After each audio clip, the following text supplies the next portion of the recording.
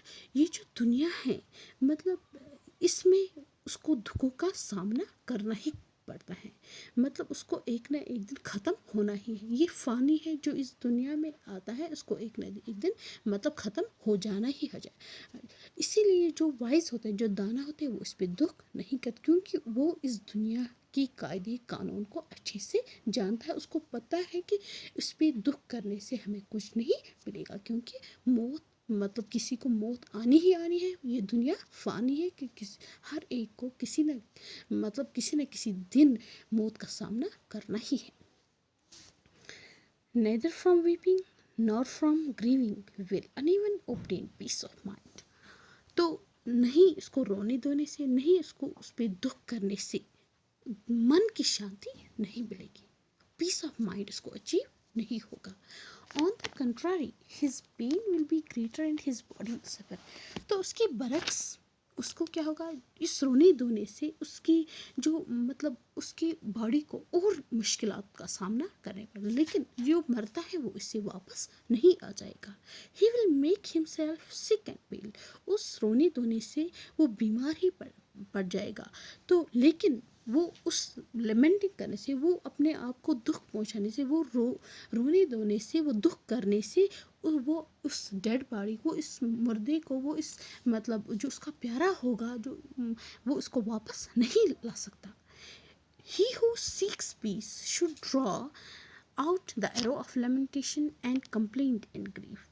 جو من کی مطلب امن چاہتا ہے، جو اپنے دماغ جو سکون چاہتا ہے، وہ اس رونے دھونے سے، وہ اس مطلب دکھ کرنے سے یا کمپلینٹ کرنے سے یا دکھ کرنے سے بالکل حاصل نہیں کر سکتا. He who has drawn out of the arrow and has become composed will obtain peace of mind. لیکن کون اس پہ مطلب شانتی حاصل کر سکتا ہے؟ جو اس دکھ کو اپنے دماغ سے باہر نکال سکتا ہے، وہی پیس آف مائنڈ حاصل کر سکتا ہے، وہی من کی شانتی حاصل کر سکتا ہے. ہی ہو ہیز اوور کم آل سوروز. جو ان دکھوں کا سامنا اچھے سے کر سکے گا، کنٹرول ان پہ کر پائے گا، اسی کو مطلب وہی بلیسڈ ہو جائے گا، اسی کو دعا مل جائے گی، وہی ان دکھوں سے آزاد ہوگا اور اچھے سے مطلب وہ من کی شانتی حاصل کر سکے. کیونکہ جو ڈیتھ ہے وہ it is certain to all, یہ ہر ایک کے لیے ہے. تو اس کا کیونکہ ڈیتھ ہیز نو کیلنڈر، اس کا کوئی وقت نہیں ہے، نہ اس کا کوئی ٹریٹمنٹ ہے. تو بدھا نے اس لاسٹ اس میں ہمیں سمجھانے کی کوشش کی کہ یہ جو قصہ گتامی تھی، ہر ایک کے گھر میں وہ گئی کیا ڈھونڈنے کے لیے، اپنے بیٹے کے لیے کچھ مطلب دوا ڈھونڈنے کے لیے، کیونکہ وہ مر گیا تھا، وہ اس کے دکھ میں پاگل ہو چکی تھی. ایک ایک گھر میں گئی، کیونکہ بدھا نے اس کو سکھایا تھا کہ اس کے بیٹے کا کوئی علاج نہیں، صرف اس کا بیٹا نہیں مرا ہے، اس دنیا میں ہر ایک گھر میں کوئی نہ کوئی مرا، کوئی ایسا گھر نہیں ہوگا جس میں کوئی نہ کوئی مرا ہے. تو اس سے پھر اس نے اپنے آپ کو سمجھایا کہ میں کتنی خود غرض ہوں کہ میں اپنے بیٹے کے دکھ میں خود غرض ہوں، کیونکہ ہر ایک گھر میں کوئی نہ کوئی، اور یہ ڈیتھ ہر ایک کے لیے ضروری، یہ سب کو اس دنیا کو چھوڑ کر جانا ہے. باقی